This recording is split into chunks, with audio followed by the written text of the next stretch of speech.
नमस्कार, मैं आश्रुति। आप देख रहे हैं नेक्स्ट 9 न्यूज। आपका बहुत बहुत स्वागत हमारे इस खास प्रोग्राम देश की सच्चाई में।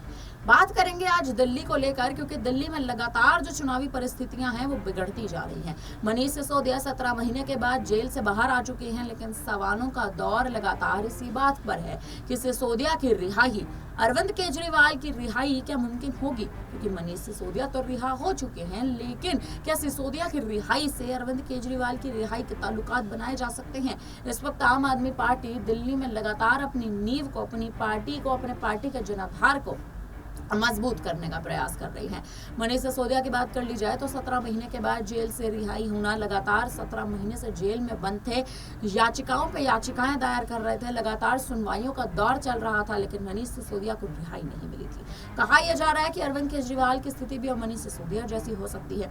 लेकिन अगर दिल्ली की बात कर ली जाए तो दिल्ली में आने वाले समय में, यानी साल 2025 में विधानसभा चुनाव है।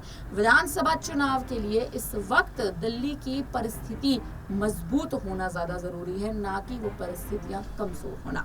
और मनीष सिसोदिया इस वक्त लगातार चुनावी बिगुल तो फूंक रहे हैं, जनता से बातचीत कर रहे हैं, जनता से वाद संवाद करने के प्रयासों में हैं। लेकिन ये वाद संवाद क्या आने वाले समय में मनीष सिसोदिया के लिए क्या उनके पक्ष में जाकर साबित होंगे? क्योंकि अगर स्थिति इस वक्त की बात कर ली जाए तो कहीं ना कहीं दिल्ली में जनता को अरविंद केजरीवाल की रिहाई का ज्यादा इंतजार है। जनता इस वक्त ये चाहती है कि दिल्ली के जो सिटिंग सीएम है, यानी दिल्ली के जो मौजूदा मुख्यमंत्री हैं अरविंद केजरीवाल, उनकी रिहाई कहीं ना कहीं मुमकिन हो और मनीष सिसोदिया के साथ कांधे से कांधा मिलाकर मनीष सिसोदिया के साथ ही अरविंद केजरीवाल चलते नजर आए। लेकिन अगर दिल्ली में इस वक्त बात कर ली जाए तो सुनीता केजरीवाल, जो अरविंद केजरीवाल की पत्नी है, हाल ही में वो भी चुनाव में एक बेहतरीन कमान संभालती नजर आ रही थी। लेकिन सिसोदिया की रिहाई के बाद से ही सुनीता केजरीवाल भी कहीं ना कहीं चुनाव से दूर होती नजर आई। कयासों का दौर अब ये कहता है कि एक बार फिर सुनीता केजरीवाल को मनीष सिसोदिया और अरविंद केजरीवाल मिलकर दिल्ली में कोई बड़ी जिम्मेदारी सौंपते नजर आ सकते हैं। क्योंकि विधानसभा चुनाव के लिए मनीष सिसोदिया के बाद अगर कोई विधानसभा चुनाव पूर्ण तरह से संभाल सकता है तो वो है अरविंद केजरीवाल की पत्नी सुनीता केजरीवाल। हालांकि आपको ये भी जानकारी दे दें, सिसोदिया ने बाहर आने के बाद साफ तौर पर यह ऐलान कर दिया था कि भले ही आम आदमी पार्टी के केंद्र मंत्रिमंडल में उन्हें कोई जगह ना भी मिले, तब भी मनीष सिसोदिया लगातार जनता के लिए काम करते नजर आएंगे। हाल ही में उन्होंने पैदल यात्रा की शुरुआत की। इस पैदल यात्रा की शुरुआत 14 अगस्त को होनी थी, लेकिन कुछ समस्याओं के चलते और 15 अगस्त के अगर आप देखें तो तमाम कार्यों के चलते इस पैदल यात्रा की शुरुआत 16 अगस्त को हुई। सौरभ भारद्वाज ने भी इसके लिए अहम ऐलान करा था। सौरभ भारद्वाज का साफ तौर पर कहना था कि मनीष सिसोदिया जो ये पैदल यात्रा की शुरुआत करने जा रहे हैं, ये जनता के हित के लिए है, जनता में वाद संवाद करने के लिए। क्या कुछ सौरभ भारद्वाज ने कहा था, आप पहले उनके इस बयान में सुन लीजिए। दिल्ली पुलिस की तरफ से कहा गया है कि सुरक्षा और सतर्कता के कारणों से स्वतंत्रता दिवस से पहले उसकी पूर्व संध्या पे इसको ना करके इसको पोस्टपोन कर दिया जाए 1-2 दिन, तो बेहतर होगा। क्योंकि मामला स्वतंत्रता दिवस का है, सुरक्षा और सतर्कता का है। हमें लगा कि पुलिस की सलाह जेन्युइन सलाह है। तो मनीष जी ने ये कहा है कि इस पदयात्रा को 14 अगस्त को ना शुरू करके 16 अगस्त से शुरू करेंगे, यानी कि स्वतंत्रता दिवस के अगले दिन से शुक्रवार को उसी समय 5 बजे ग्रेटर कैलाश विधानसभा में डीडीए फ्लैट्स कालकाजी इलाके में पदयात्रा की शुरुआत जो है की जाएगी। हम नहीं चाहते कि इस अच्छे मौके पे किसी भी तरीके का कन्फ्रंटेशन पुलिस से किया जाए। जब हमें लगा कि वो सलाह जेन्युइन है तो हमने उनकी सलाह मानी। ये आप लोगों को सूचना देनी थी। अगर आपके पास कोई प्रश्न है तो आप पूछ सकते हैं।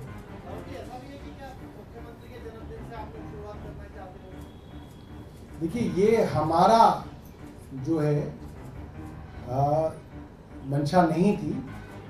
हो सकता है कि ऊपर वाले को ये मंजूर हो, ऊपर वाले का ये डिज़ाइन हो, क्योंकि दिल्ली पुलिस की सलाह हो और हम मान भी लें तो इसके अंदर तो प्रकृति का कुछ ना कुछ जो है हस्तक्षेप है। तो ये तो और भी शुभ हो गया कि मुख्यमंत्री जी के जन्मदिन से, हालांकि उनका जन्मदिन तारीख के हिसाब से 16 अगस्त है, मगर हिंदू तिथि के हिसाब से उनका जन्मदिन जो है जन्माष्टमी पे है 26 अगस्त को। तो ये भी एक अच्छा सरकार के लिए जो है और पार्टी के लिए जो अच्छा संकेत है कि उनके जन्मदिवस से मनीष जी जो है इस पदयात्रा की शुरुआत करेंगे। 16 अगस्त ग्रेटर कैलाश विधानसभा डीडीए फ्लैट्स कालका जी विधायक कार्यालय से शुरुआत करेंगे। कितने दिन चलेगी, क्या प्लान है पूरी? ये चलती ही रहेगी। अच्छा, ये तो चलती रहेगी ये कितने बजे शुरू होगी? 5 बजे। तो क्या करीब 1 महीने चलेगी या इलेक्शन तक चलती रहेगी? अभी तो चलेगी, फिर बीच बीच में आकलन करेंगे। सभी दिल्ली के इलाकों को हम लोग कवर करेंगे। हाँ। अभी तो इसकी शुरुआत कर रहे हैं, जैसे जैसे प्लान बन रहा है तब तक चलाएंगे। अगर कोई और कार्यक्रम पार्टी का तय हो जाएगा फिर उस कार्यक्रम में इसको जो है तब्दील कर लेंगे। उसके अलावा इससे तक यमुना नदी की फिलहाल क्या स्थिति है? कल पानी का लेवल बढ़ गया था, अभी कितना है, कितना पानी छोड़ा गया है? यमुना नदी का जो वार्निंग लेवल है वो है 204.5 मीटर। कल ये 204.35 मीटर तक पहुंचा था, तो एहतियात के तौर पे डिपार्टमेंट्स को हाई अलर्ट पे डाला गया था और मैं भी विभागों के साथ जगह का निरीक्षण करने गया था। मगर अब पानी जो है रिसीड कर रहा है और इस वक्त यमुना का लेवल ओल्ड रेलवे ब्रिज पे 203.3 मीटर के करीब है।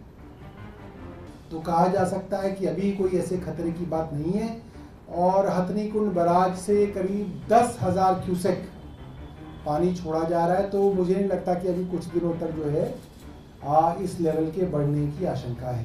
मनीष सिसोदिया को जमानत मिलने के बाद अब क्या उम्मीद है कि अरविंद केजरीवाल के मामले में उसी दिन में सुनवाई होगी? आप लोग इस मामले को किस तरह से देखते हैं? सुप्रीम कोर्ट ने जो प्रेसिडेंस सेट किया है उसमें कुछ बातें उन्होंने अहम बताई हैं। पहला कि अगर ट्रायल शुरू करने में देरी जांच एजेंसी की वजह से है तो उसके लिए आरोपी को प्रताड़ित नहीं किया जा सकता, उसको हमेशा के लिए जेल में नहीं रखा जा सकता।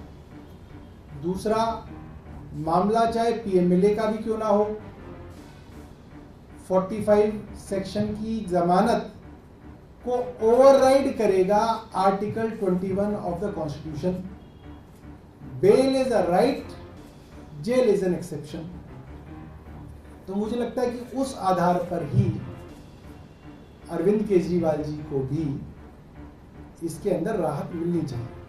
सौरभ, इसके अलावा रेसलिंग फेडरेशन के जो प्रेसिडेंट हैं उन्होंने ये बयान दिया है जो कुश्ती है वो बहुत ज़्यादा डिस्टर्ब रही और हम और मेडल ला सकते थे। उन्होंने ये भी कहा कि किसी भी तरह की दुर्भावना से काम नहीं किया गया है। पिछले दिन विनेश फोगाट के मामले को लेकर काफ़ी विवाद हुआ, अब उन्होंने ये बयान दिया है कि कुश्ती काफ़ी डिस्टर्ब है। देखिए, मुझे ऐसा लगता है रेसलिंग फेडरेशन की कुश्ती रिंग में ना होके जंतर मंतर पे हो रही थी और उसका अगर कोई एक आदमी जिम्मेदार है तो वो रेसलिंग फेडरेशन के पूर्व अध्यक्ष बृजभूषण शरण सिंह हैं और केंद्र सरकार का उनको संरक्षण है, जिसकी वजह से वो खिलाड़ी जिनको रिंग में प्रैक्टिस करनी चाहिए थी, जिनको अपना डिसिप्लिन से अपना पूरा रेजीम फॉलो करना चाहिए था, वो मजबूर हुए अपनी इज्जत बचाने के लिए जंतर मंतर पे बैठे, जो कि पूरी रेसलिंग फेडरेशन के अंदर काम करने वाले जो खिलाड़ी हैं, प्रैक्टिस करने वाली खिलाड़ी हैं, उनके लिए बहुत डीमोरलाइजिंग था। एक मॉरल ही सबसे बड़ी चीज होती है किसी खिलाड़ी के लिए, जिसको केंद्र सरकार के संरक्षण की वजह से बहुत नुकसान हुआ। और विनेश फोगाट ने अपने ट्वीट में कई महीने पहले यह तक लिख दिया कि अगर कोच कुछ खिला के आपको डोप टेस्ट में ही फेल करा दे तो क्या होगा। इससे पता चलता है कि खिलाड़ियों को रेसलिंग फेडरेशन के ऊपर और उनके अधीन आने वाले कोचों के ऊपर हमेशा से शक रहा।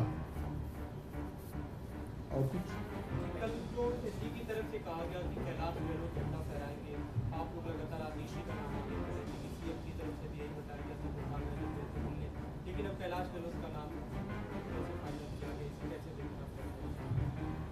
क्या चाहते? अच्छा, देखिए, ये बात बहुत ही साधारण बात है कि चाहे कैलाश गहलोत फहराएं, चाहे आतिशी फैलाएं, चाहे गोपाल राय फैलाएं, कोई भी चुना हुआ मंत्री, चुनी हुई सरकार का प्रतिनिधि अगर झंडा फहराए तो दिल्ली का जो वोटर है उसकी वोट का सम्मान 15 अगस्त पे हुआ। और 15 अगस्त क्या सिग्निफाई करती है? 15 अगस्त का मतलब ही है कि चुने हुए लोग देश और राज्य चलाएं, लगाए हुए लोग, जैसे वायसरॉय लगाए जाते थे अंग्रेजों के समय में, वायसरॉय थोपे जाते थे अंग्रेजों के समय पे, ऐसे लगाए हुए थोपे हुए लोग ना करके चुने हुए लोग जो हैं झंडा फहराएं, वही आजादी का असली मतलब है।